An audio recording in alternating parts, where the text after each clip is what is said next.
Hello, good morning, everybody.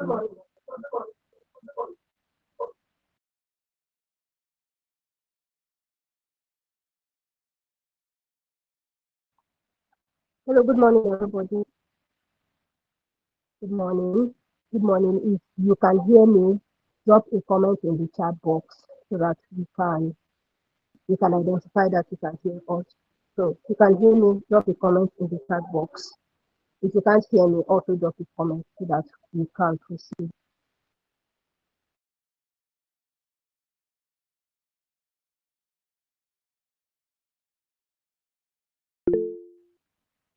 Okay, great. So I believe that everybody can hear me clearly.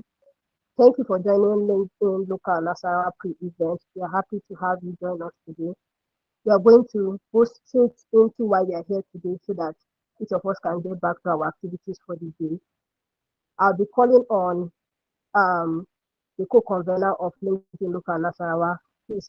Faba, to introduce the event to us and welcome us to the event today. So over to you, please. Okay, good morning, everyone. It's nice being here, and it's nice to have everyone here. Kindly confirm if you can hear me via the chat box, so I know that we're together. Okay, great. So, good morning, everyone, and you're welcome to the pre-event of LinkedIn Local Nasarawa. I'm just so excited to introduce us to this amazing event. And as we gather here today, I know we're not just representing our individual selves, but our unique perspectives, experiences, and expertise. And that's what makes this event powerful. And, in a world where borders are becoming increasingly irrelevant, we know that we recognize that our collective success depends on our ability to connect, collaborate, and learn from each other. And this is one gap we're having, especially here in Nasarawa State, and we're hoping that with this pre-event and the event coming forth, it's going to connect us and it's going to unite us together and do amazing things together. Because that's why, like from our team, it says global energy and local energy. Sorry, the idea of global energy and local energy. We believe that when we harness our individual strengths and passion, we can create a simple reflect effect of positive change that resonates across the global world. And we believe that global synergy and local energy and connecting for a borderless future is just an avenue there where we can explore, where we can connect, where we can do amazing things because our collective effort and our collective strength matters a lot in achieving this. And throughout this event, we'll be exploring some ways we can break barriers and ways we can foster meaningful connections. And we can guide you on how to connect, how to reach out, how to send cold DMs, and among others. And we hope that through this event also, it will be a pathway which will, unlock a lot of new opportunities and growth and also innovation. So I actually invite you to join us on this journey as we connect, we share, and learn from each other as we harness our collective energy to create a brighter future. So, to more borderless future of all.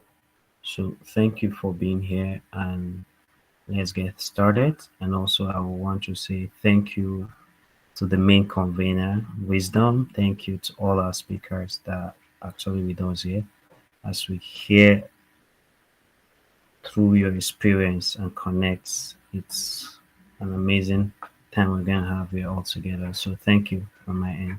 Thank you, Wisdom. Thank you very much, Faba, for that wonderful introduction. Thank you very much. I believe that we are going to achieve everything we have discussed about in the end or at the end of this event. And without further ado, we are going to invite our first speaker. Again, if you cannot hear me, please indicate in the chat box and also drop a comment at intervals so that we know that you are following the event accordingly. Don't forget to subscribe to the YouTube channel that is streaming this live event so that you can be updated about subsequent events. Thank you very much. So our first speaker is Sonia Akin Komo. She's going to be teaching us on the impact of technology in every part of life. In this segment, you are going to learn how to use technology and scale your career and business. Tech has become an integral part of our lives in general, and we cannot shy away from it. Hence, it's important for us to have this conversation at this time. So I'm going to invite Sonia to introduce herself, her topic, and go on from there. Over to you, Sonia.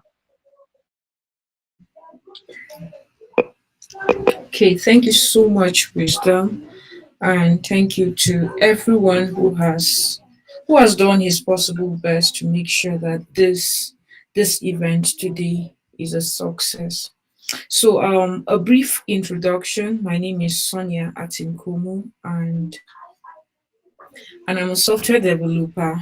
I am a growth marketer and also a digital skill tutor. So I'm currently the co-founder of a media tech agency called 1045 Digi Technologies, and outside that, I'm also building my personal brand called the Sonia Style, and um, I'm also building my personal brand called the Sonia Style, and also the head of Just Tech Girls. So today we'll be talking about the okay. Today we'll be talking about the impact of tech in every part of our lives. The impact of already have a little knowledge, or not really a little knowledge, but we have heard about tech in one or two places. I don't think there's anybody that has not heard of tech. It's I know that some people are exclusive, maybe people in the rural areas and all that, but for you to be here, I am very certain that you have heard about technology, you have heard about it, you have heard about the digital skills. And the beauty of these things is the technology we even, the technology we even see, or the things we use and how we advance our lives are, all technology. So we shouldn't just be here and think of technology maybe as a skill. Technology in itself is vast, and that is why we're talking about the impact of tech in our everyday life. So the first thing I'm going to say is, or one thing you should know, is technology is shaping every aspect of our lives. Technology is shaping every aspect of our lives. And I can tell you that if I tell you to close your eyes, lie on your bed, and think about, um, imagine a day in your life without tech. Just imagine it. I think we're actually speaking. I was talking with someone, the person said, if not you are here and I don't have data, I would have feel like I would have fallen depressed. So this is how technology has impacted our lives. It has made our lives easy, and that is why it is shaping every aspect of our lives. It is shaping our business. It is shaping even how we are having this event. Years back, it's nearly impossible to actually connect with everyone in this event. Probably we would have had to have this event in Nasarawa, where everyone would be seated and nobody would hear us. Now, the impact of having to use our phones to be able to join this session all tells a measure rule about the impact of technology. So every day, I wake up with one slogan, or there's one thing I'm being known for, and which is reminding people that they should learn digital skills. So it is important because as technology is shaping every aspect of our lives, it is important that we learn it. we must carry along with it. um you know that the reigning or the buzzwords as of 2024 right now is AI. Now, one thing I used to tell people is, imagine um imagine someone who is in tech, or somebody who has knowledge of technology, and the person is scared that AI will take his job. Then imagine somebody that does not even have a single knowledge of technology. Like, you can see the risks we are putting out our lives into without even, for us not to take digital skills serious. Now, when you do not have knowledge of technology, you find out that your business will suffer, your career would suffer. You find out that a lot of things about your life starts to suffer. Imagine people wanting to give you an information, and because you said, I'm not going to embrace technology, they write letters to you. Now, before you even get that letter, it would have taken time, right? Or imagine somebody using word of mouth to reach out to you. They reach out to somebody that knows somebody that knows somebody before it gets to you.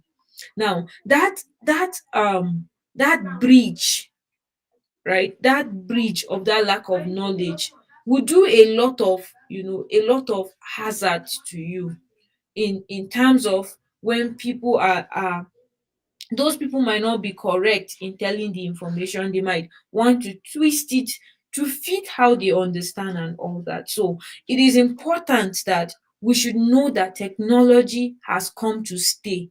It is important that we accept it. One key word I used to say is, learning how to use basic things in tech is now the new learning how to read and write. So if I'm learning how to read and write, if it is a part of me, then it's also important that I also understand how technology works. So technology in our daily lives, every day we use tech in our everyday routines, from our smartphones and the internet, for you to have constant companion for communication, information, entertainment, and whatsoever you want to. You use your smartphones. That is technology in our daily lives. You can look at it, breaking it down, technology back into our daily lives. Now, there are times where you don't have to go to school because you can attend your schools right in the four walls of your house, right? Because of the impact of technology, we can look at how the technology has shaped how we shop, how we do banking. Technology has even made transactions easy. Now, the beauty of technology is, there are times where I can be having issues with my bank, and I don't have to carry my legs and go to my bank. I just need to sit down and write a detailed email to them, and they will sort it out for me. Now, that is the power of technology. Technology is making all of these things easy, right? Imagine having to send money to someone from Lagos to Nasarawa, and you have to give a driver to send it, because there are no banks, or you don't actually have you don't even understand how technology works. Now, technology has even helped us in having AI powered personal assistants, such as the Siri, the Alexa, and the rest, which helps us with our daily lives. And not just that, they're also even helping us to have smart homes, helping us to live smartly. So right now, I don't need to, rather than having 15 staffs, I can now have list, because I have technology which is helping me. I can use technology to say, you help me by being a by helping me and reminding me of all my routines in a day. And technology would break down everything for me. Now, social media and online communities, platforms like Facebook, Instagram, LinkedIn, brings us closer and expand professional networks. Now, one of the beauty of technology that I know, or one of the beauty of tech, that it has played a vital impact in my life, is the fact that I have met a lot of people. It has opened a lot of doors that normally I cannot go to those doors and knock. But by the virtue of having knowledge of technology, by virtue of understanding how technology works, by having knowledge of digital skills and tech skills, I have been able to, you know, build my network. I've been able to know a lot of people, and even few persons who are on this call, I have been able to know them because we have interacted using platforms, using social medias, and even some online communities. So it is important, because one thing I want you to bear in your mind is technology again is here to stay. And anybody who has refused, to move with the trend, right, who has refused to now say that I have allowed tech, I have integrated technology or tech into what I do to make my life easy. Now, a very simple example is, a lot of people still do not know that they can have e-commerce websites, and virtue of having e-commerce sites, even when they are sleeping, people can buy from them. Now, some people will tell you, no, I would prefer to use my WhatsApp story, and at the end of the day, because especially those guys that are into e-commerce, they'll end up posting on their WhatsApp story until it looks like a waist beat, right? And before you know it, somebody is tired of opening it, somebody is tired of, okay, the person sent you a message. Imagine 100 people sending you a message on one product, and you have to now answer them. But the beauty of incorporating technology into our careers and business is, it is to allow us have easy life, right?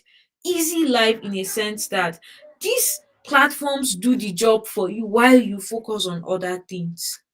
I think that is the way you should look at technology, and that is the way you should look at how it is transforming and impacting your career and business.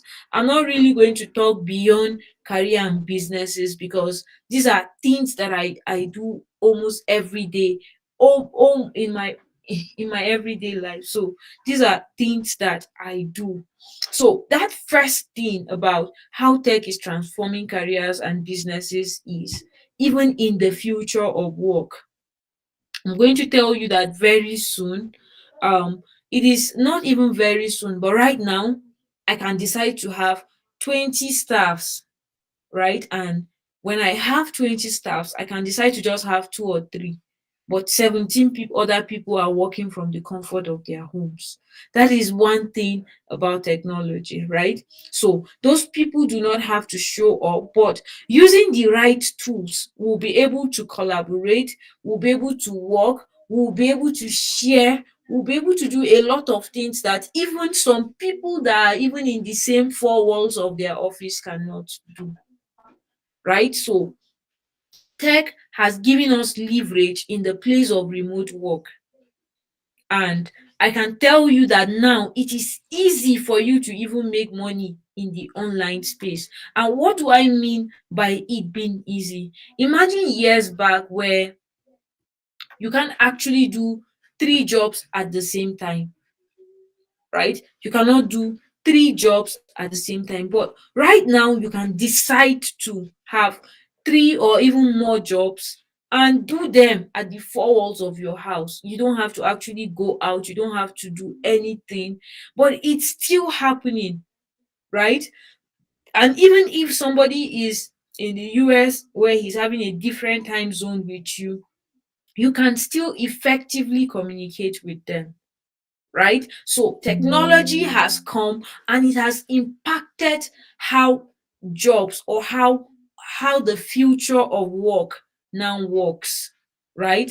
And then again, another thing it has also is also transforming in the business world is now, even in the era or in the industry of digital marketing and automation.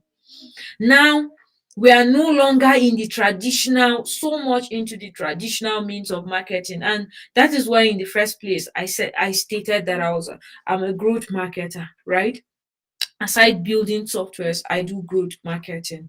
Now technology has come to make us, look at marketing into testing what works and what does not work.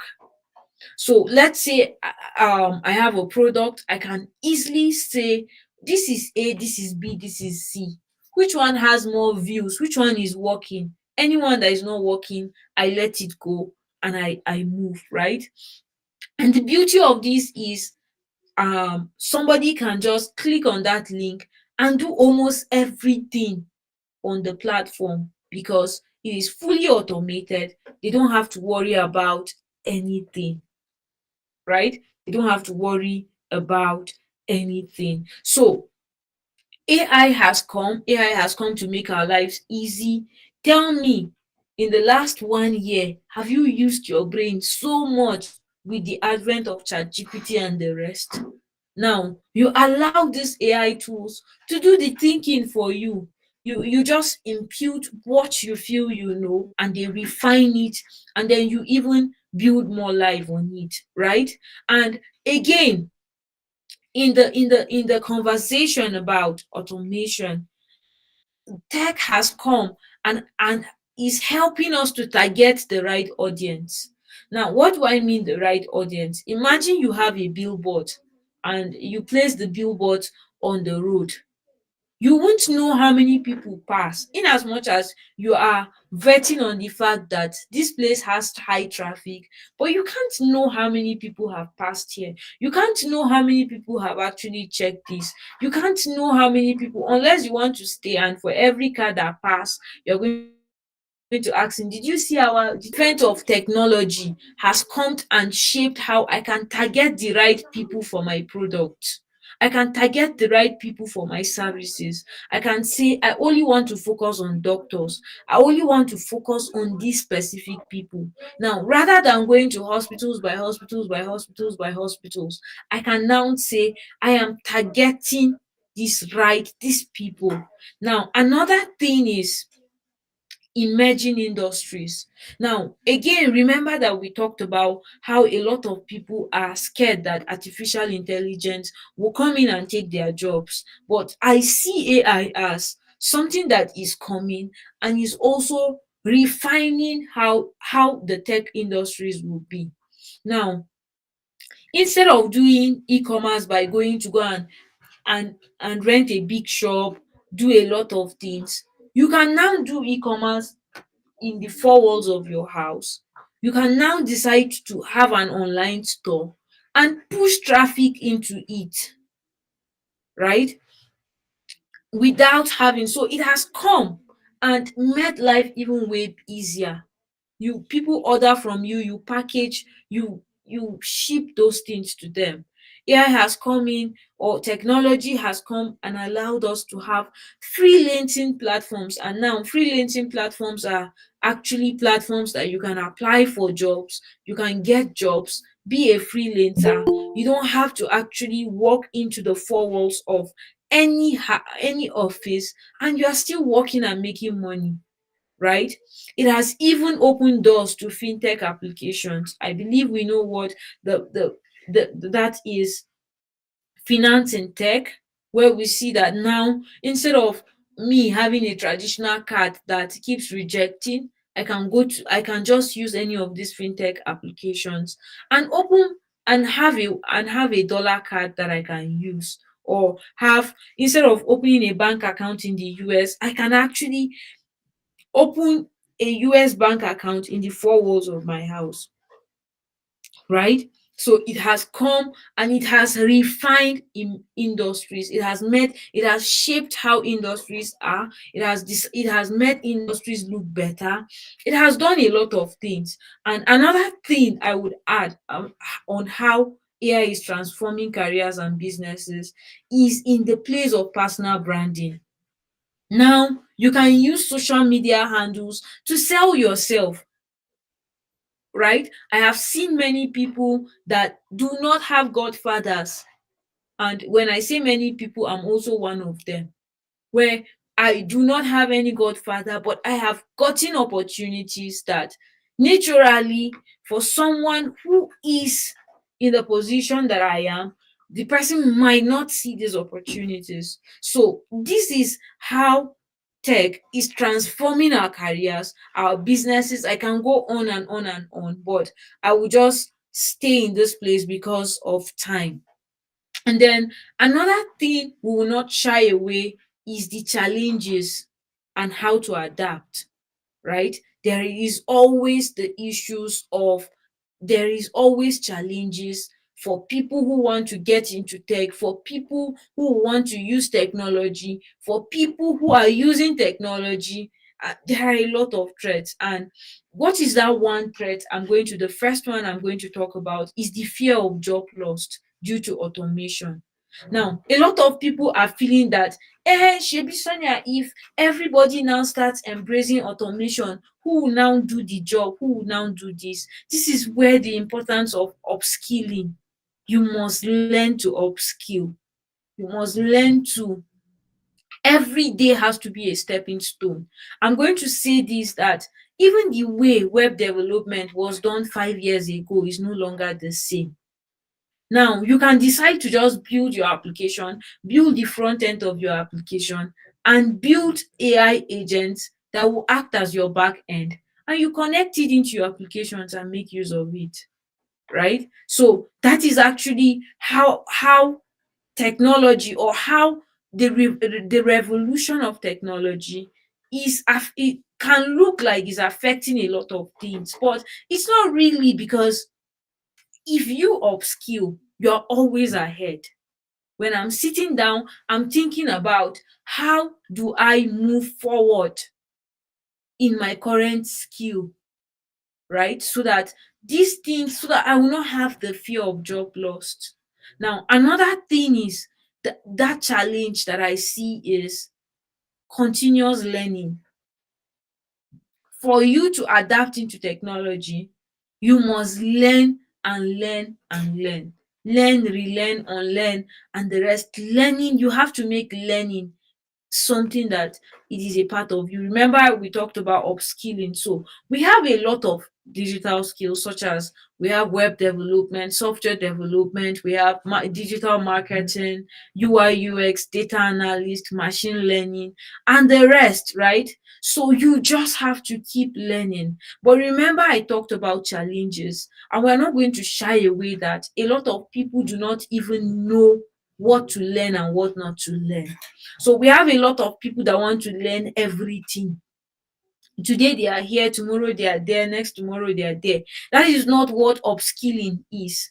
I can decide to be a data analyst and start thinking of, how do I think AI is going to come in and take the idea of data, and then how do I fit into the industry and upskill. So upskilling might not be stacking a lot of different skills. It might be in that industry. How valuable are you? How relevant are you 5 years from now? Will that skill you know in data analyst or data analytics be obsolete? So it is important, right?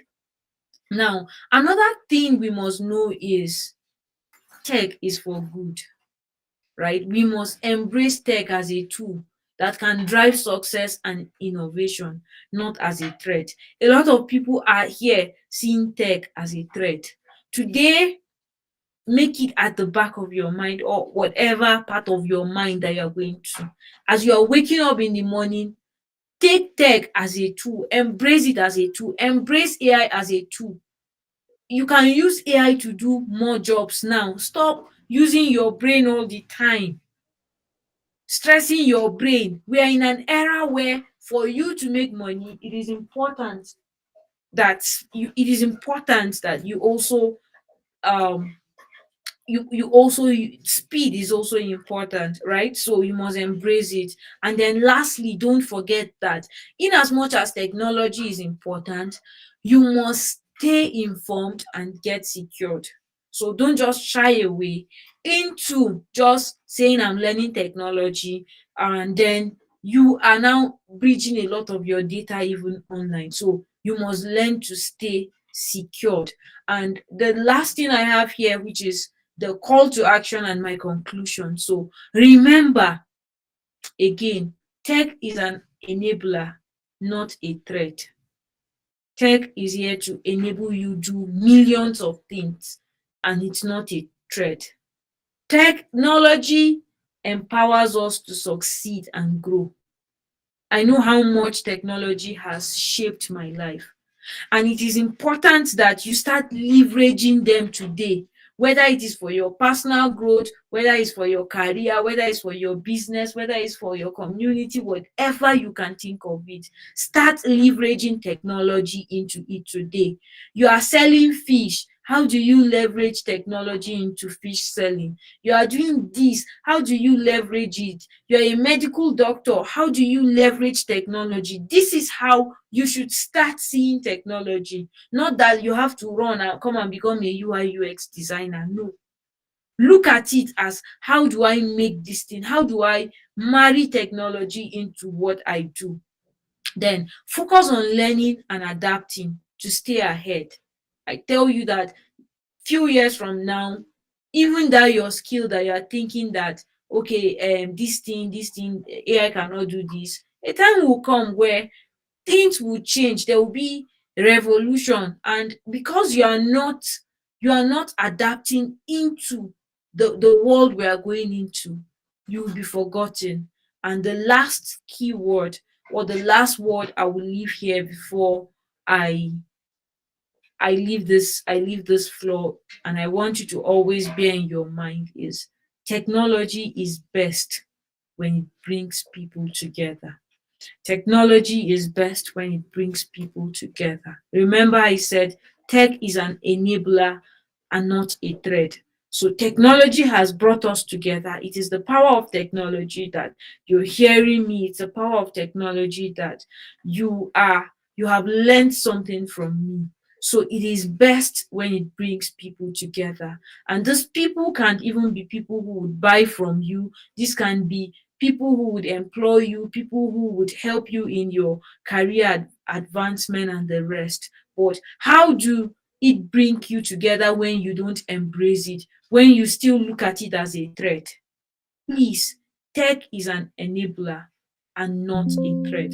So once again, thank you so much, and thank you to the convener of LinkedIn Local Nasarawa for this opportunity to share from the little that I know on how technology is impacting our daily lives. So once again, enjoy the rest of the event. Thank you.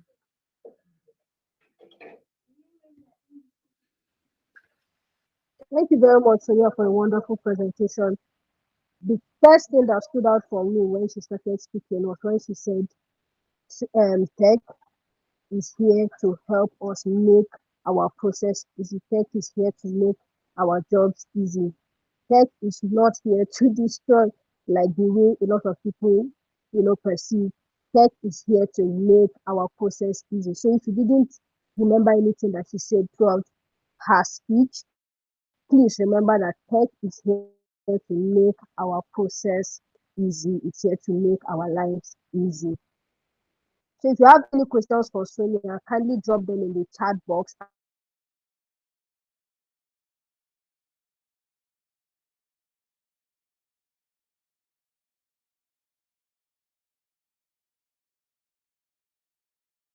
Speakers coming after now, please drop those questions in the chat box and we will read it out to the speakers when it's time for question and answer. I would be calling on the next speaker. This next speaker is a Python guru and his name is Jesse. If you think Python, if you think AI, if you think technology, you should think Jesse. He's going to be discussing with us AI and the future of work. and is going to be focusing on how artificial intelligence is shaping careers and industry and what you can do to stay ahead. So if you are very ready for us, welcome, Jesse.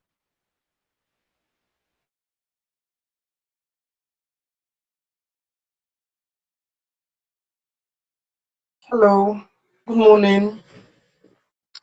Can anyone hear me? Hello, Hello, we please. I can hear want you, an Jesse. indication. Okay, you can hear me. Okay, good morning, everyone.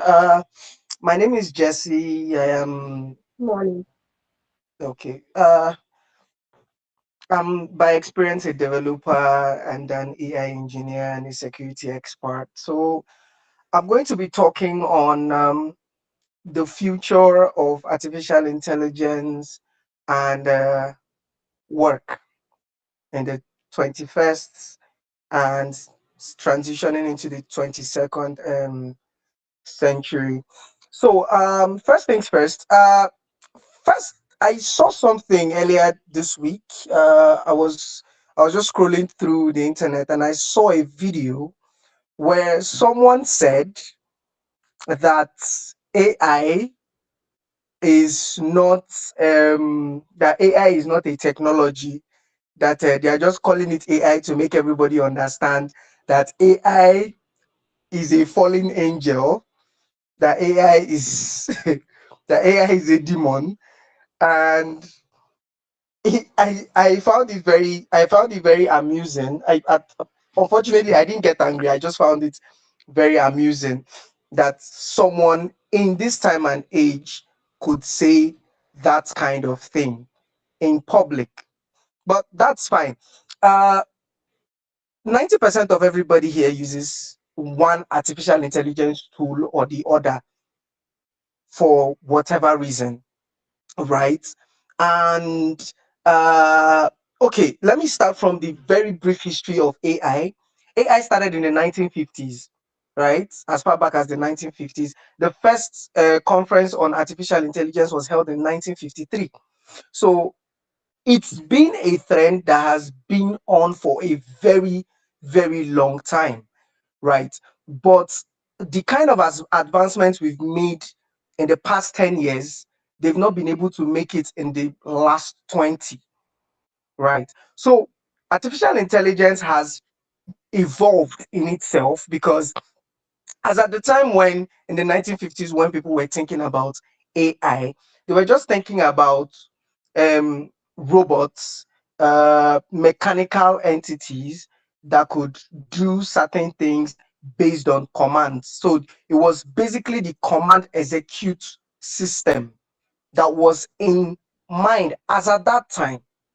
But over the years, we've had different evolutions of artificial intelligence coming.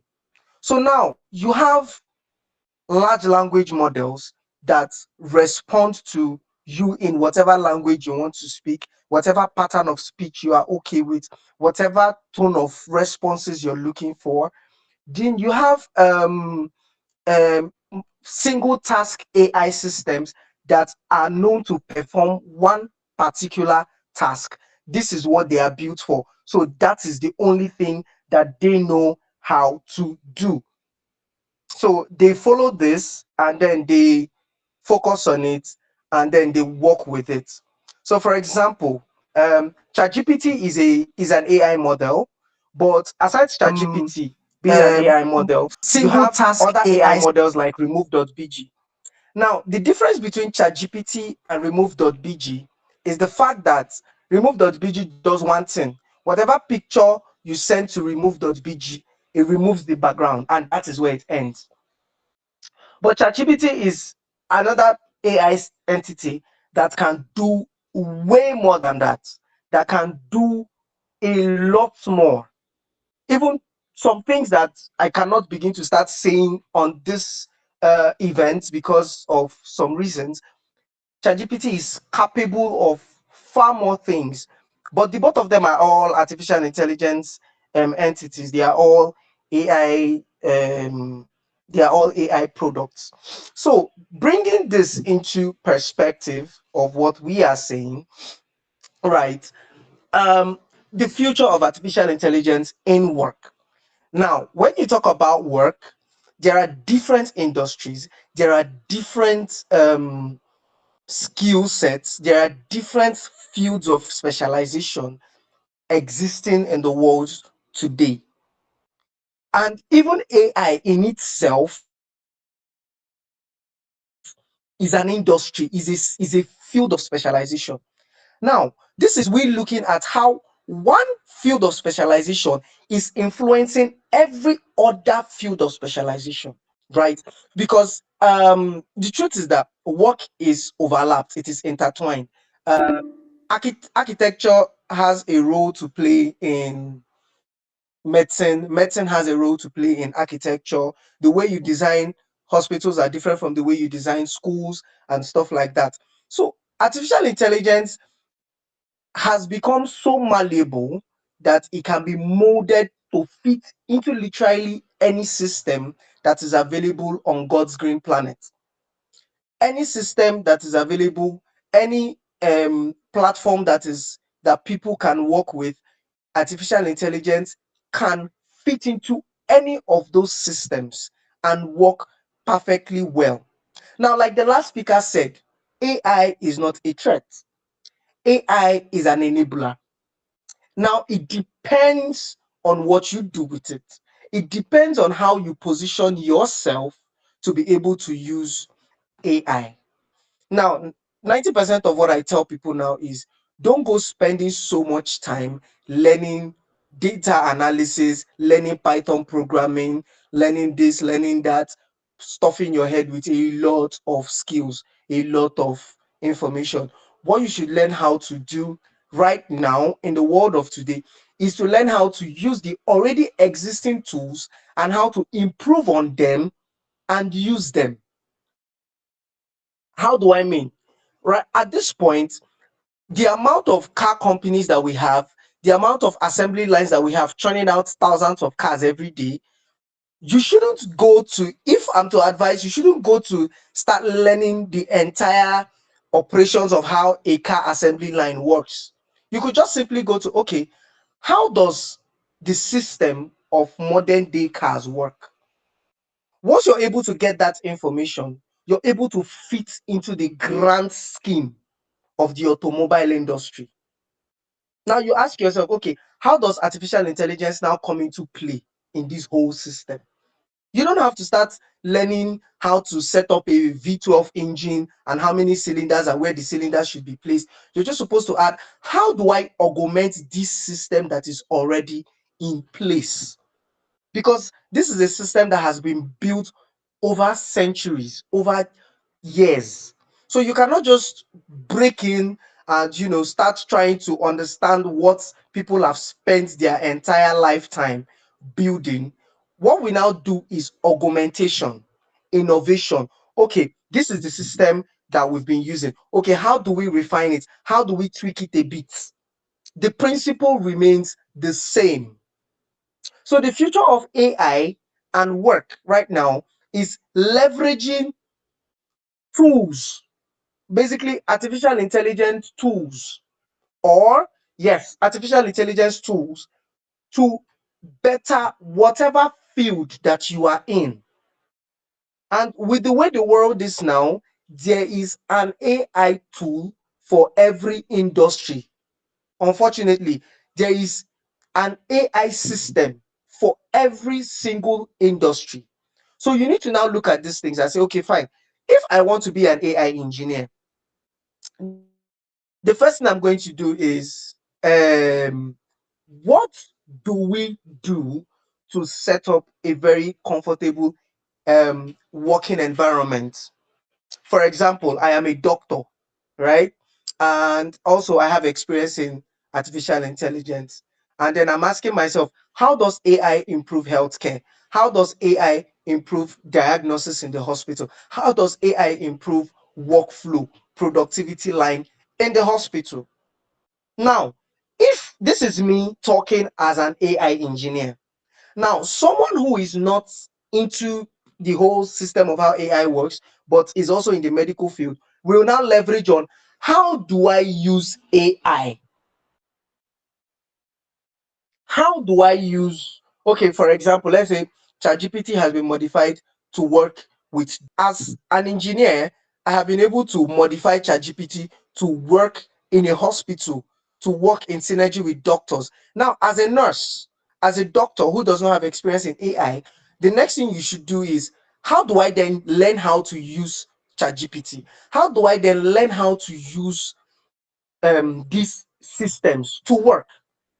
That is what we should focus our energies on. Few years back, the people that were earning the money in AI were prompt engineers. What were prompt engineers doing? These guys were people that were trained to send questions to AIs to get responses, and they were the big boys. But now they are almost obsolete because you don't need a prompt engineer anymore. Anybody can literally open their own phone, open DeepSeek or open AI or whatever, and they are asking questions away and getting responses. You don't need a prompt engineer anymore. So it is evolving over and over and over again. And the thing is that it is coming down, right? Because at some point, the people that could use AI were big corporations, big companies. Then it came down a bit. Now, every common man on the street can use AI to answer questions.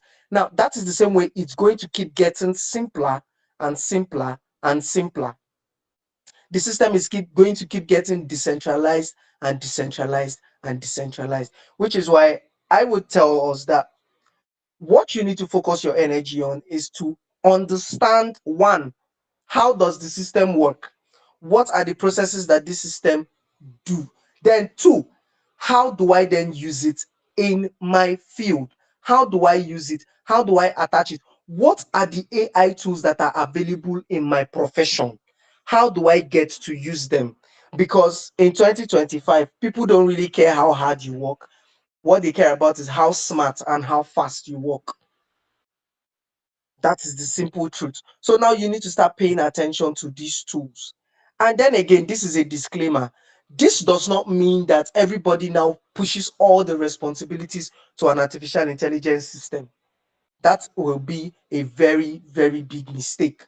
So what you need to do is understand how it augments you. For example, people that use AI to write code, I laugh at them a lot because you end up writing very unsustainable, scattered code because it is written from AI. AI will give you the correct code. It will work, no doubt. But you will see that from an experienced developer, you will see that there is no structure to the code. There is no design pattern to the code.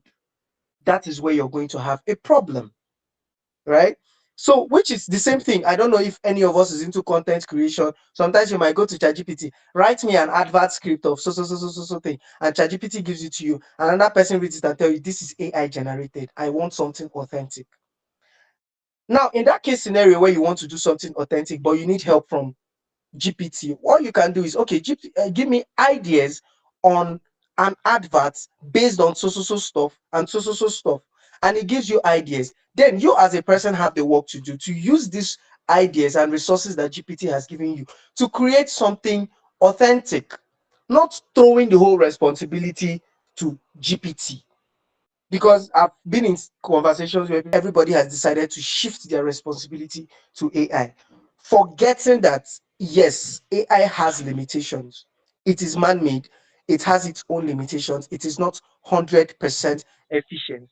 So it is that efficiency, that little efficiency is where we as human beings come in to augment the system. It is not there to take over, like I said before. It is there to augment. It is there to add a helping hand. It is there to add a helping system. It is there to beef up the system. That is why people that say, we introduced AI into our organization and we've had 20% revenue increase, we have 30% productivity, we had, because it is augmenting. Because the truth is, if you don't ask AI to do anything, it will not do. If you don't automate it to do anything, it will not do. Automation is just to make life easy for you. It is not to take away the job from you. So everybody has a role to play. Your role is to understand how to use, not to hand over the job. It is to, okay, I need to use this thing to help me do my job. So you take it, you put it, and then it helps you do your job. And then after doing your job, you step out. And that is basically the end of it. Not okay. I used to be a content writer, but with the advent of ChatGPT, I don't write anymore. I just feed ChatGPT with all the information, and it gives me back a full content, and I'm done for the day. That is very, very, very risky. That is because that is when people now say AI has taken over the job. Because in situations where you are doing part of it, you only take ideas. You could simply write the content yourself and then tell AI, okay, improve on this, or okay, remove all the mistakes inside this, or arrange this to sound more nice. It is your idea, it is only polishing it up for you, or give me key points that I will use to work with. You see that it is synergy. So the future of work is synergy, understanding roles. AI has its roles. Me as an individual, I have my own role to play. For example, in the medical field, you have headache alone is a symptom for like 200 diseases. So once you say, I have headache, I say, okay, headache, what else are you feeling? Now, AI might say you have malaria. But then, because AI said it's possibly malaria, that does not mean you, as a doctor, you're not going to run proper diagnosis and run proper tests to know if it is actually malaria. The only thing is that it is pointing you to the right direction. Okay, it probably might be malaria. So look out for in the direction of malaria. What will you now do? You start testing for plasmodium to know if it is malaria. That is how AI is supposed to work. Not it is malaria. Okay, fine. You end it there. No, that will not help us. That is when you now start seeing that AI is taking over the job. So what happens? Okay, you think it's malaria. Okay, fine. Let us find out for sure. We run a diagnosis to find out if it is malaria. Okay, you were correct. It is malaria. We are good to go. But there has to be human input. There has to be division of labor. There has to be clear-cut responsibilities. This is what AI came to do, and it's not doing more than this. This is what I am here to do, and I am not doing more than that. That way, we will be able to use AI efficiently as a tool and not see it as a threat. Because the moment we start seeing AI as a threat, that's the moment we go out of the labor market in this 21st century.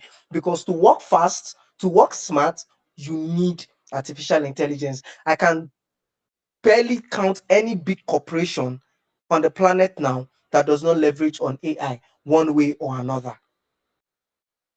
So imagine you're going to go and get a job, you're asking for a job in a company, and you don't have experience in artificial intelligence, you don't know how to use AI tools, you won't be able to fit into that system. So we should focus our energy on understanding how the system works. Now, first of all, you need to understand how the system of your specialization works, the processes, everything about it. Then you understand, what is AI here to do? Augment. Now, how can AI augment me in my own field?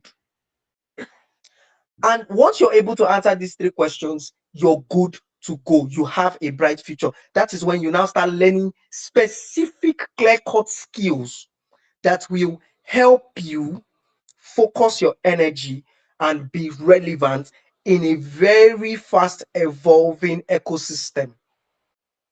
Because AI right now is like the seventh wonder of the world, and it is, revolutionizing a lot of You things. need Now there artificial is intelligence. a I lot can going on. So you need barely to be count. able to use these systems very, very, very well. All right. So that being said, I'm going to add one more thing. Right now, for some of us that every day we open our laptops to work and something is bugging over your head, and then you literally have to just jump to ChatGPT to ask questions. Now, there is a way to ask AIs questions, right? If you want to get a very good answer from an AI, you should ask the AI questions that it would ask itself. Let me come again. Ask a question to an AI that enables it to reason.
Hello, Wisdom. You can unmute your mic and give him go ahead, please.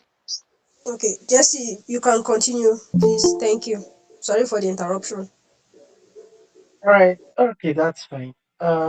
Okay, so as I was saying, uh, the best way to get, because I said I was going to chip in how to, because sometimes I've noticed that a lot of people ask questions to AI systems and they don't get exactly what they want. They're like, is this thing? The reason is because, first things first, we on our own that are trying to ask these questions are actually blank on what we are looking for. That's the first thing. So, first things, I will always advise people, if you want to use an AI system, you need to establish what exactly do you want the system to do. For example, as a developer, if I'm writing a code and I have a bug in my code and I don't know how to get around it, and I want to use an AI, I want to use ChatGPT to help me debug, the first thing I'm going to do is to make understand on my own self what my issue is. Okay, okay, my code is not recognizing so stuff, or line something is not properly written well. There is no proper identification, or I'm not using the correct function. Now understand what the issue is first. Okay, there's a function problem.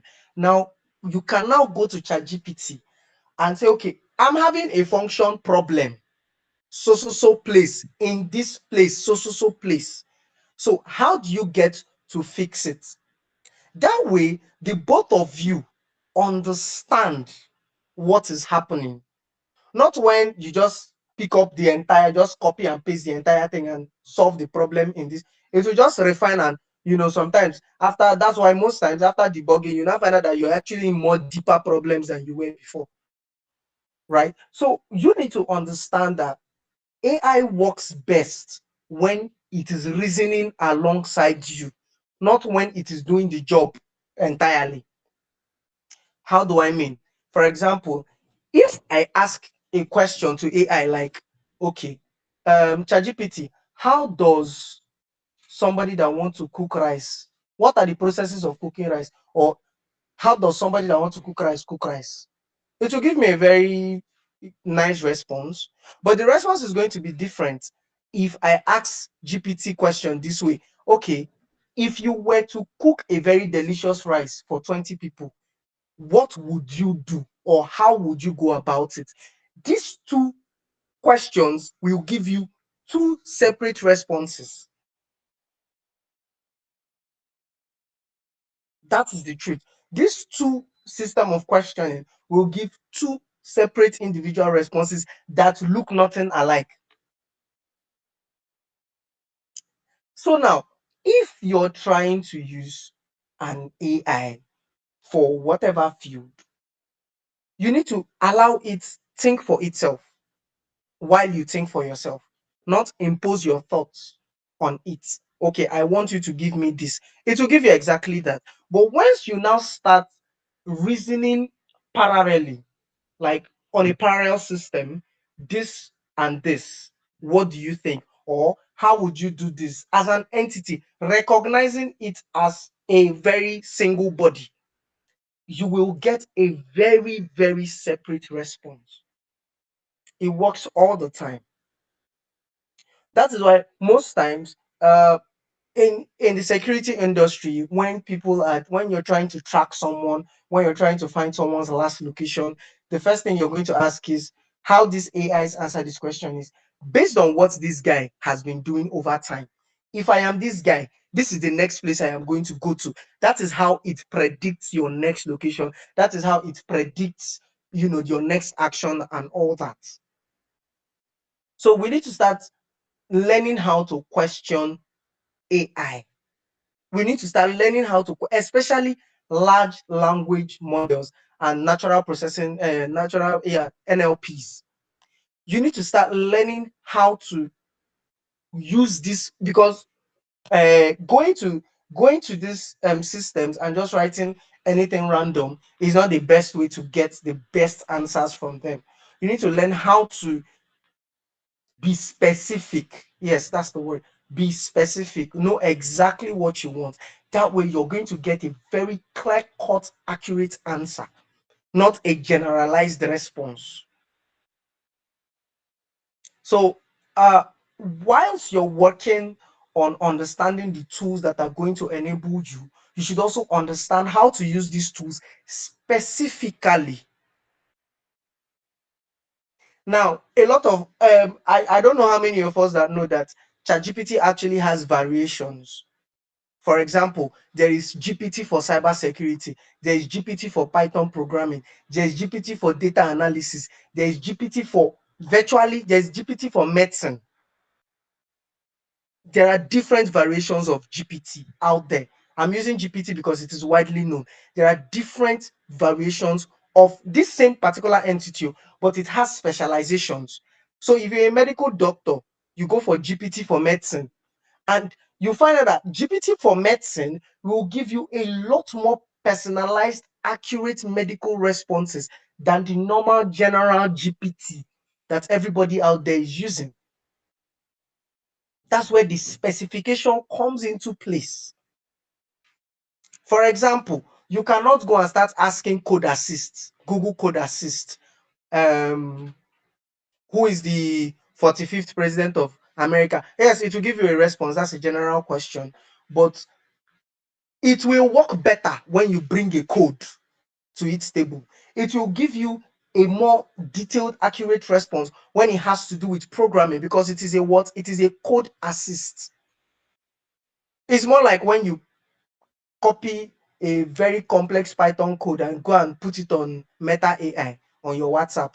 Meta AI will give you a very inaccurate answer.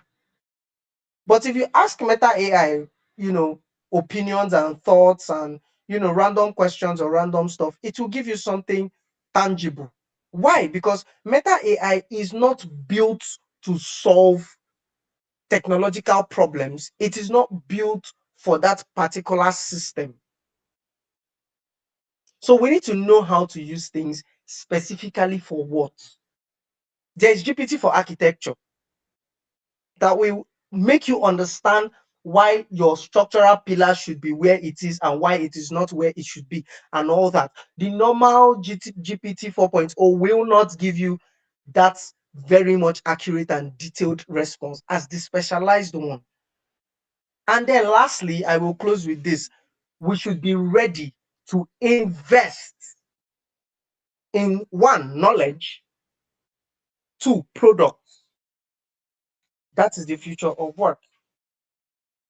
I always tell people, if you know that you use AI for your job, for any part of your job, then you should add the cost of paying for that AI instead of using free GPT and be getting rubbish answers, and answers that, sorry to use the word rubbish, and be getting things that really stresses you. You should use GPT Pro. For example, you're a content writer, you should put in GPT Pro. Then, when you are using GPT Pro, when you want to charge your clients, you factor in the cost of paying for GPT Pro every month. Nobody is going to tell you to start building your own AI from scratch. It doesn't make any sense. But you can now say, okay, since I'm now using this tool to help me work faster, now this is now time to factor in the bills to my clients so that I can be able to sustain this system. That is where the synergy comes in. So, guys, first things first, understand the system. Where am I? A doctor, a tech person, an architect, whatever. Where am I? How does the system where I am work? Second thing, second, I want to be using AI. What are the available AI tools that are specifically built for my field? That question answered. How do these systems that are built for my field work? That's being able to be answered, you are good to go. The next thing you're going to be doing is refinement, upskilling, understanding the system. Because the truth is, understanding these systems is enough skill on its own. Understanding how these systems work is an upskilling on it, because there are people in different fields that don't even know how their system works, how this system of the field that they are in works. They have not the slightest idea. So understanding how your process works is a skill. Then building on it over time, you find out that you have a working system, a working productivity line with AI as a core engine, but not the only engine, not AI being there at the center, but not the backbone. So, should in case AI is not available tomorrow, you can still do your job effectively. So, that being said, thank you very much, um, Wisdom, for this opportunity to be able to share my thoughts on AI and the future of work. Thank you so much, LinkedIn Local Nasarawa, for this opportunity. Thank you so much. I uh, I appreciate. Thank you. Thank you very much, Jesse. Thank you very much for coming. Thank you very much for sharing your insights on AI and the future of work. Really appreciate your presence. If you are still with us on YouTube, please indicate in the comment section. Drop something insightful that you gained from Jesse's session, and we will keep it going.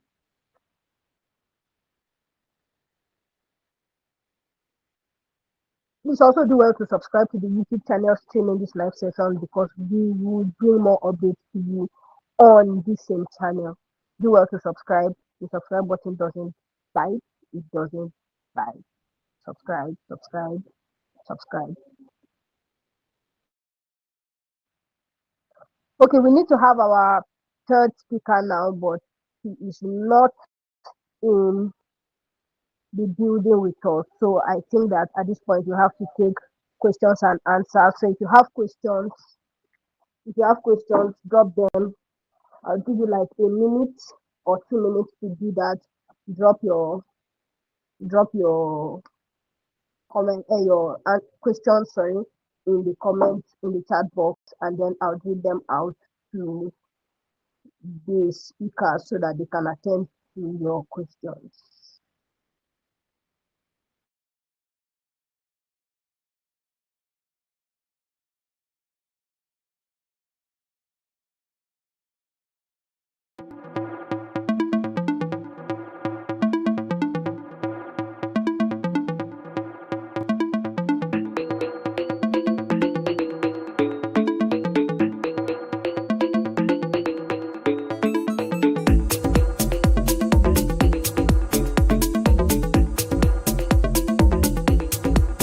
Okay, I'm reading to the comments now. I can't see any questions. I can just see contributions.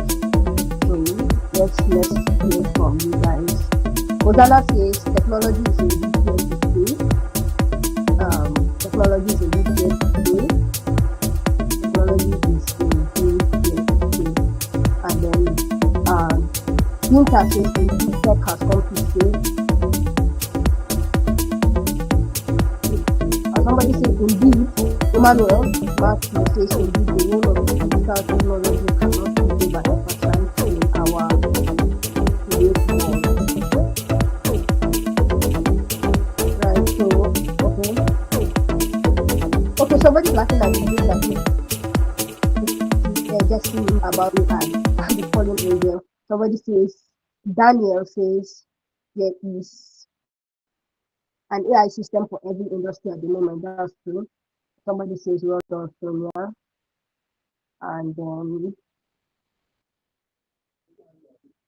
okay, somebody here says, I actually don't like the fact that we are heavily reliant on AI, because if by chance anything happens to AI now, people will realize how empty they have become because of AI.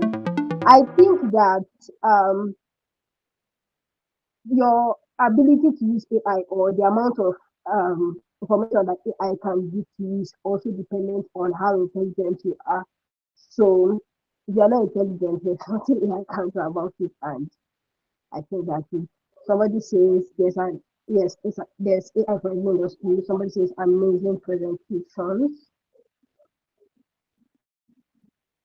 Okay, somebody says the sound is louder than your voice. I think that has been taken care of. So we don't have questions for any of the speakers.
All right, guys. If you can hear me, still indicate you are still here, and we would soon be done. Okay. So Jesse has questions. Jesse has questions that he needs to answer. Jesse has questions that he needs to answer. Jesse has questions that he needs to answer. So the first question for Jesse is, how can one switch between different GPTs? Does the person have to use Pro? The question again says, Jesse, how can one switch between the different GPTs? Does the person have to use Pro?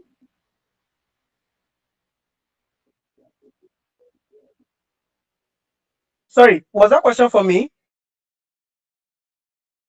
Yes, the question is for you. Sorry. Please repeat the question. Sorry. All right, the person says, how can one switch between different GPTs? Does the person have to use Pro? How can one sleep what? How can one switch between the different GPTs? Does the person have to use the Pro version? Actually, the truth is this. Um,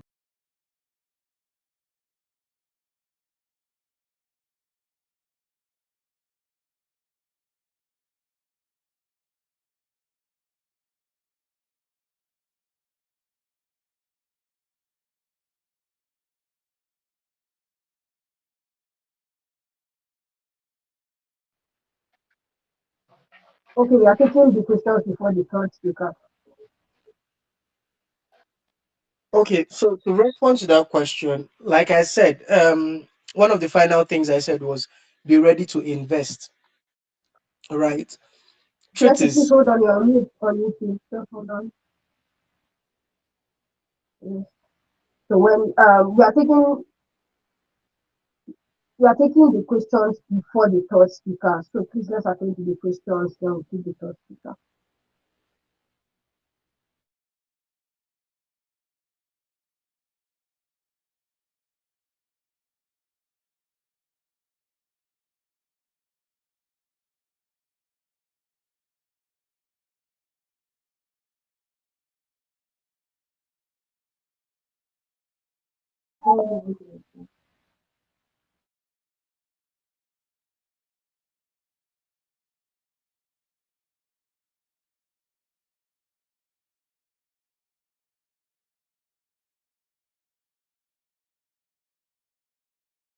oh, okay, okay. Like I was saying, um, to be very fair, AI right now is um, one of the most expensive industry on the planet, aside nuclear research. So most of these companies that have invested so much in this um in these materials actually are out to make revenue.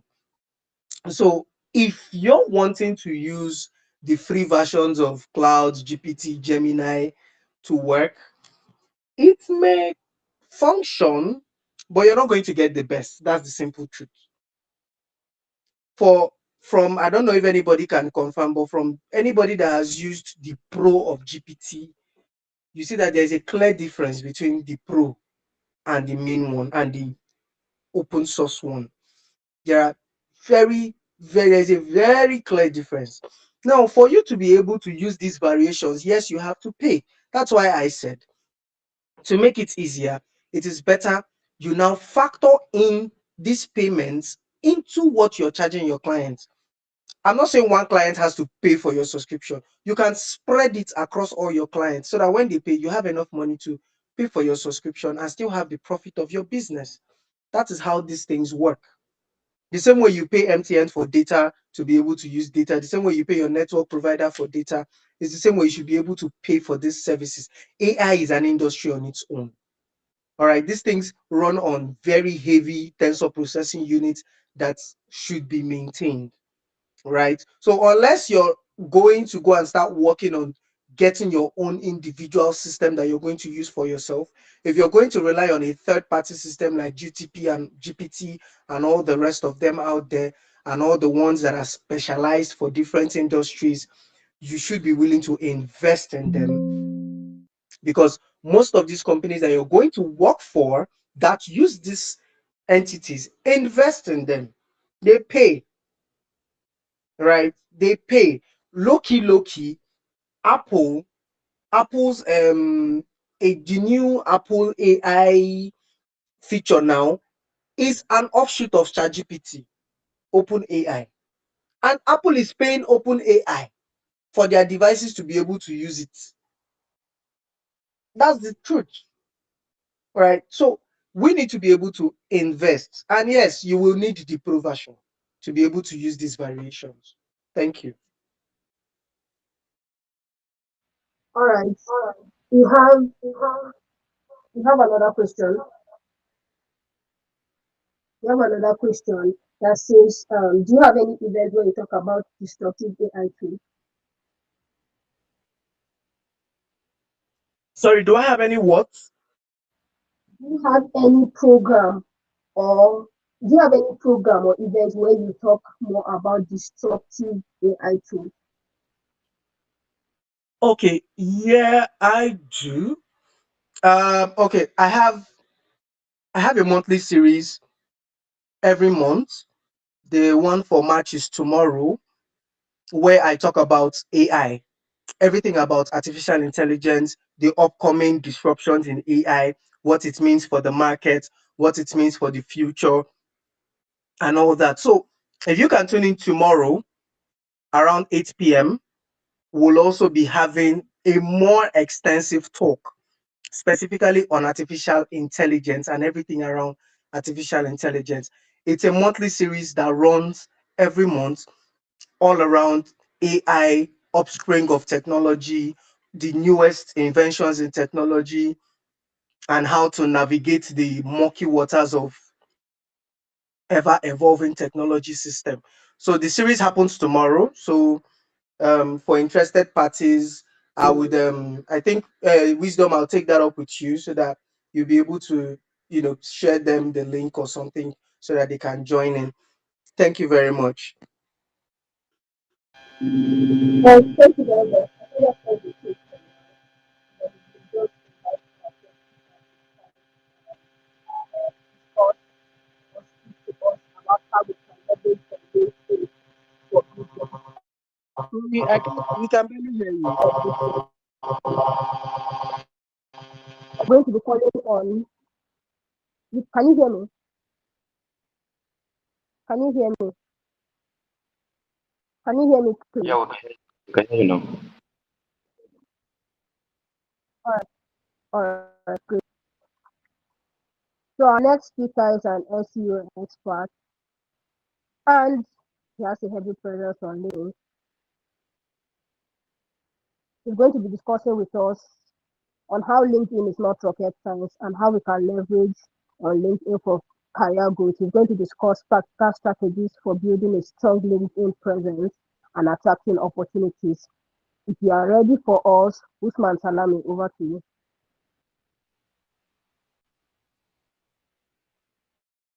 Hello, Usman, are you there? Yes, I'm here. Please confirm if you can hear me. Yes, we can hear you. All right, thank you. So yeah, first and first, I tender my unreserved apology for coming to this meeting quite late. That's because I had one or two things to finish up before I joined you guys. So yeah, apologies. So my name is Osman. I mean, she's already done the introduction. So I'm an SEO specialist and forward slash content writer. So I've been on LinkedIn since like 2 years now, like 2 solid years. I mean, like professionally. Yes, I've actually started LinkedIn since like 2020. If you should count the years, that's like 5 years now. But professionally, I would say 2 years, starting from 2023 to this point. So, in the course of my speaking, I'll be saying everything that you need to know about LinkedIn and how to position your business properly on LinkedIn. Um, is it okay if I take like 30 seconds, please? Wisdom, is that okay? I mean, like, I want to, you know, scribble something quickly before I continue. Is that okay?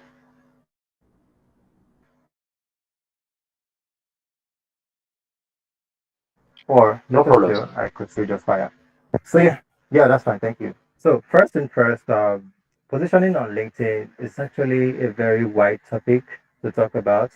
I say wide topic because a lot of people understand it in different ways. For some people, it's all about showing up. For some people, it's about building their quote unquote personal brand. Even even when a lot of people are getting it, wrongly. So, but the bottom line for having a LinkedIn presence is to attract opportunity for yourself. Yeah, personal branding is important, but you know, to be frank, a lot of people are on that platform so they can position their businesses and attract the kind of opportunities they want. All right. So I'll start by saying the best way to leverage LinkedIn, number one, is positioning. And this is perhaps the hardest part. I can't say, but it's really tricky trying to position.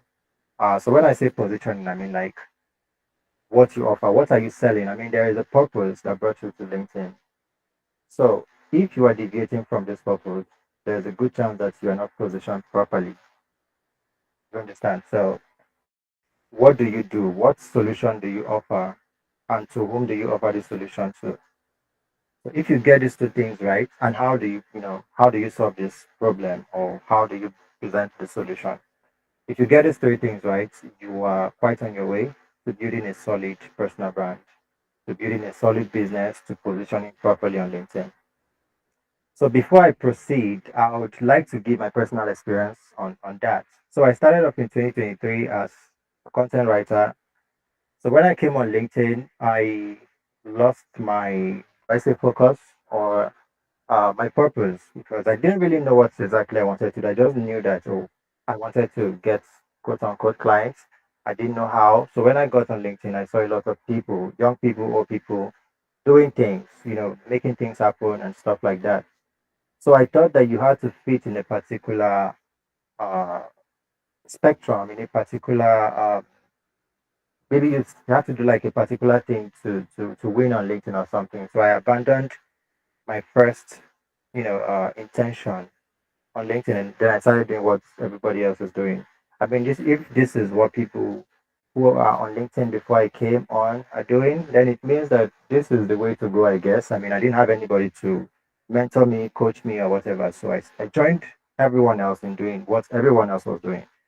So I would say that's my first undoing. So in the course of this, my speaking, everything I was saying would be heavily based on experience. I don't like to Google things and then come and tell you that, oh, this is it, this is no. I like to tell you from my experience.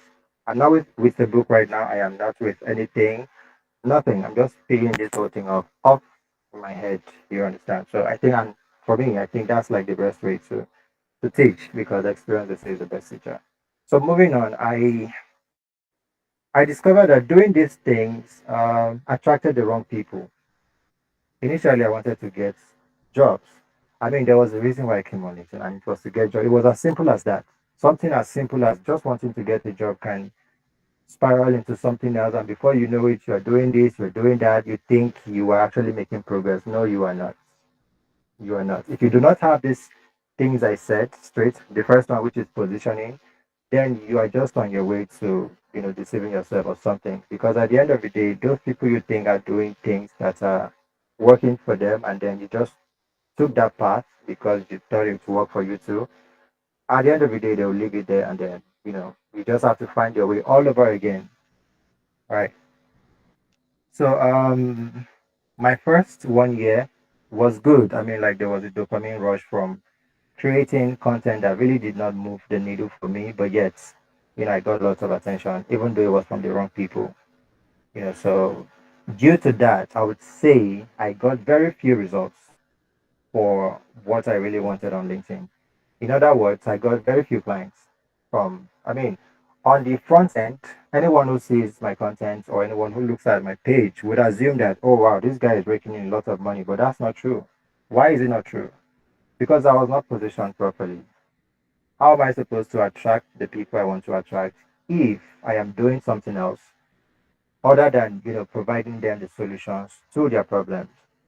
So I think the problem a lot of people have on LinkedIn is knowing what they want to do. That's one. Knowing whom they want to serve. That's two. And then knowing how to go about it. It is easy to meet your way on LinkedIn, I tell you. It is very easy. I mean, you come on LinkedIn, you're thinking about your life, and then there's this little guy from nowhere who is just all over the place, doing this, doing that, and it looks like he's making a lot of maybe money, maybe getting results, I don't know, whatever it is. And then it makes you question your own, purpose or intention or your own, stuff. You'd be like, what? Am I not doing enough? Is there something I'm not doing right? And then somehow you're tempted to do this whole thing that this person is doing too because you assume that you will get results from that. Unfortunately, it doesn't work that way. So, like I said, you need to get your positioning right. That's for the first one. Now, the second thing is networking. So, speaking about networking, again, I feel like a lot of people do not really understand the idea behind networking. Networking is not going to somebody's DM and saying, hey, hi, and stuff, just so it leads to them hiring you for something and or maybe making a transaction or something. No, that's not what networking is about. Networking is to widen your opportunity horizon. Some people call it horizon, I don't know, whatever. The opportunity horizon, uh, sort of like spreading your tentacles across the globe, you know. So it is not anything close to transactional. You're not doing it to get anything in return. Even, I mean, at least not immediately. Even if you're going to ever get anything in return. So networking is the second thing. Um, there have been a lot of hangouts I've been to. So I'll give you my personal experience with hangouts. I've been on a lot of hangouts. I mean, like Wisdom rightly introduced me. I'm this very popular guy on LinkedIn. If you were active on LinkedIn around 2023 and early 2024, you would see me everywhere. Actually, I was missing my way. I didn't know. I mean, yeah. So I've been to a lot of hangouts where, they sell the idea of networking.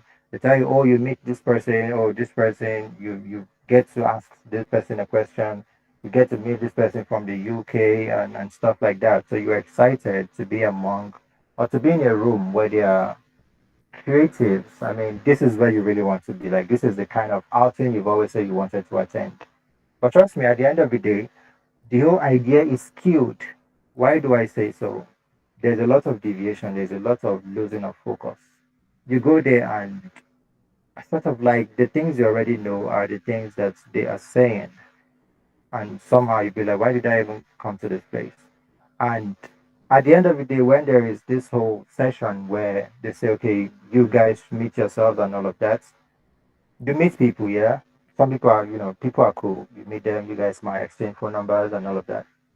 But I tell you what, a lot of times, for me, that's why I say everything I'm saying right now is from experience. For me, it has not really yielded anything business wise. And I was not looking for friends. Networking for me is not to make friends. Not exactly. It's for business purpose. It's for maybe other purposes too, but strictly business for me. So it hasn't really yielded anything, for me. And I'd be like, I mean, at one particular event, I was a host. By host, I mean like I was anchor. That's the word, anchor, not host. So I anchored the event. It was a small, rented apartments. I think we call it short let apartments. So when we had the whole thing, and I was the anchor. So I mean, I was like the man of the moment because I get to speak for almost the whole day. So I mean, I thought because I anchored this event, a lot of people would maybe want to get to know me or something. Like, who's this guy that's held this event from beginning to end successfully and stuff like that. But yeah, everything ended there. It didn't really extend beyond that day. I mean, as a matter of fact, sometimes you get home and people who were smiling from minutes, hours ago, they don't even reply to your messages. Yeah. Like an innocent hello, hi, oh, it was nice meeting you today and stuff. Like 2 weeks later before they even see the message. So networking properly is very important on LinkedIn. So networking properly, I would say one of the ways to do that is, excuse me, is to first of all try to leave, say, like, nice comments on people's posts, because that's like the fastest way for them to like see you. So from there you can take it up to the DM. Everything is strategic. It has got to be strategic, otherwise it's just a pure waste of time. Yeah. Take it to the DM and just innocently just start a rapport with this person, not for transactional sake. I already mentioned that. All right, for networking sake, whatever networking means to you, yeah, for that sake, but not for transactions. So that's the one way I would say. Attending, networking events is also good, except I've just been unfortunate with the ones I've been to. So yeah, I'm not discouraging anyone. You can also attend like business seminars. You can attend hangouts and stuff. Like sensible ones, not the one you go to bust balloons and stuff. I mean, yeah, games are good, but yeah, let the main focus not be removed from the item. I mean, yeah, of the day. So the third thing I would say that's how to navigate and succeed on LinkedIn is um, so I was going to say mastering your skills. I already talked about positioning, but if you're positioned and then you do not know this thing you portray yourself as that much, it's only a matter of time before everything comes crashing down. All right. So I have had a personal experience. I have had other people's experience. So I'll give both accounts of the experiences. So for me, I'll start with myself. So sometime in 2023, when I first started, like I said, I was branding myself as an SEO person, not even specially. I just said I did SEO and stuff. At the time, I was still learning SEO. As a matter of fact, I didn't know 2% of what SEO meant at the time. But I already had it on my headline and all of that. I was already on LinkedIn trying to get seen, because for me, it was like, oh, even if it's one person that sees me, I mean, something could lead to something, and then I'm working for somebody, I'm getting paid. That was what was important to me at the time. But I didn't know that there was a mastering your skill part. So one day, my post went viral, and I didn't see it coming. Like, I didn't know that you could go viral with less than 2K followers at the time. I think I was about 800 followers or so. And then my post went viral. And so here's the thing, before I proceed, here's the thing about people who get lots of engagements on LinkedIn. So you would think that these people are killing it when it comes to getting clients or customers or something. I'll come to the fact that a lot of things have changed on LinkedIn. I mean, a lot of people have missed their way as to what exactly they came to do on the platform. But let me continue with what I was saying. So it is not always true that people who have lots of engagement have lots of customers or lots of clients. No, it's not always true, especially if the content are not dedicated with particular type of audience or the particular type of basically the ICP, the people they serve. If it's not targeted, there is no way, no matter how much engagement you get, you are never going to get someone come to your DM and say, hey, oh, I have this website that is not, running properly. I don't know what might be wrong. Is it something you can look into? Let's say you're a website developer. No, until you create some solution-based kind of content, that's where you begin to get that. So I'm trying to reconnect my chain of thoughts. I think I stopped where I said, yeah, my post went viral, and I talked. What did I say then? I think I talked about a job I got. And yeah, here's the thing again about LinkedIn. A lot of people like it when you win, when you succeed. Even if you're lying, that's why a lot of people are encouraged to lie. Someone I personally know says they get XYZ job, meanwhile it's a volunteer job. Why didn't you just say it's a volunteer job? Why did you have to just put it out there as though you actually got this thing and it is, I mean, what? It's better to not even say anything at all. I mean, okay, fine. If I got a job today, I would most likely not put it out on LinkedIn. What's the point?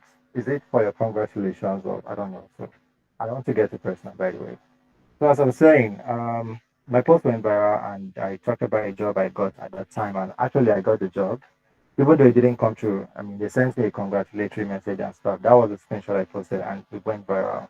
So a lot of people were sending me DMs based off of my headline I had at the time, positioning myself or branding myself as an SEO expert. I got people from Pakistan, what other country? I think UK or so. I'm not so sure right now. But I got about 3 people who said they needed my service as an SEO expert. That was when the whole panicking started. How am I supposed to deliver when I just put this whole thing there and I really do not know where to begin from when it comes to SEO? It's easy to spot someone who cannot deliver. These people can tell. So I think I must have given myself up at some point for them to say, okay, you know what, I'm done with you. So yeah, that taught me a lot of lessons in the sense that you have got to be maybe not badass, maybe not perfect, but you have got to be able to deliver results to a large extent. So these are the things that really, really matter on LinkedIn. But unfortunately, LinkedIn is something I would say a shadow of itself because I'm not so impressed when I mean, who am I? But yeah, I'm not so impressed when I go on LinkedIn these days and I see lots of things that are not what LinkedIn should be about. So everybody wants to be this whole influencer guy. Everybody wants to be this person, very popular and stuff. That's part of missing your way because if your headline says you are a website copywriter and your post is talking about this, blah, blah, blah. You talk about that today. Tomorrow you go again, another blah, blah, blah. You've never really talked about the steps you take to write website copy for what business. So these are what LinkedIn should be about: business, transactions, meeting people, networking, skills, learning, services like that. But yeah, again, unfortunately, it is not the way it is today. So yeah, that's like the second thing, yeah, networking. Oh, that's like the third thing, mastering your skills. Uh, I would say, let me see. I'm kind of blank right now, so maybe somebody can take it up from here until I kind of reconnect my thoughts. Then I would continue. Is that okay?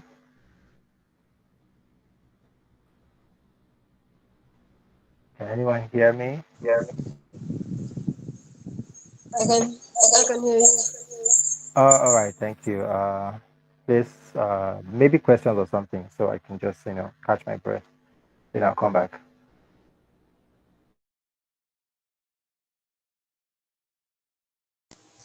All right, thank you very much. I just want to know that everybody in the watching from YouTube can hear us clearly, and I also want to know if you have any questions, please ask in the chat box so that it can be attended to. If you have any questions from Sonia's session, from Jesse's session, and from Usman's session, please ask your questions and then we'll attend to them.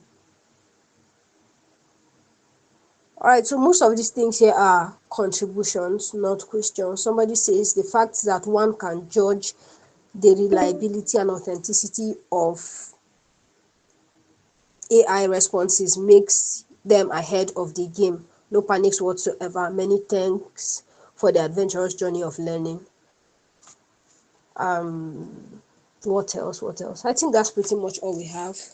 That's pretty much all we have to take. I think that's all we have to take for now. Thank you guys for coming to LinkedIn Local Nasarawa, the virtual edition. We'll be having the live edition in Kefi on the 25th of next month. So if you want to attend that, follow us on all our social media platforms, on Facebook, on LinkedIn, and on Twitter at LinkedIn Local Nasarawa. Thanks to all our speakers. Thanks to all our speakers for making our time to come and discuss career and its future with us in different aspects that they are represented. We really appreciate you. Thank you very much for every single person that partnered with us to make this a success. We also appreciate you. We look forward to seeing every one of you next month on the 25th of April next month at Kefi for LinkedIn Local Nasarawa, the live event. Again, like I said, please subscribe to this YouTube channel because we would like to keep you updated about all the dealings of LinkedIn Local Nasarawa on this platform. And also follow us on social media. Thank you very much for an amazing event, and I'll see you, or we would see you next month in Kefi.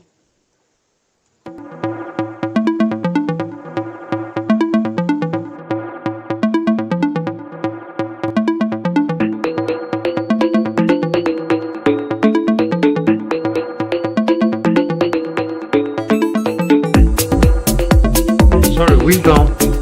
Are you?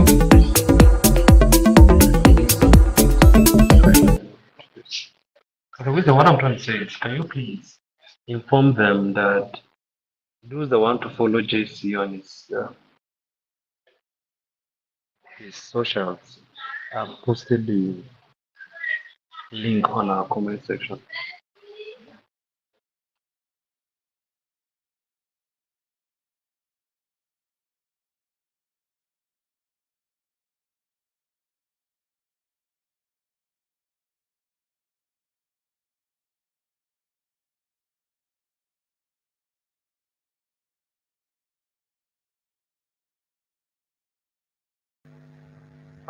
I'd like to think we are done.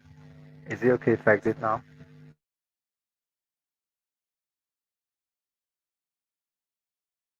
Yes, sir. Yes, sir. We're done. You can exit. All right. Thank you everyone for having me. You guys take care. Bye. You're welcome, sir. Thank you.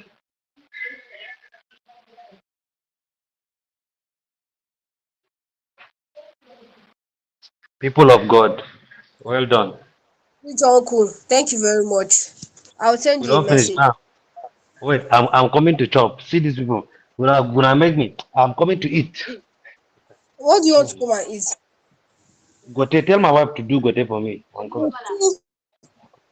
Ha, No, Mado. Now you go tell am that one. continue. Now you go tell am Do that gote one. for me. I'm coming now. I'll just back and come now because Bana so interfere.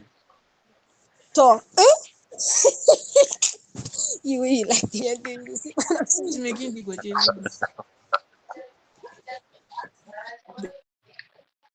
So Hey, I should stop can like you hear streaming, man. me? Okay. you're done.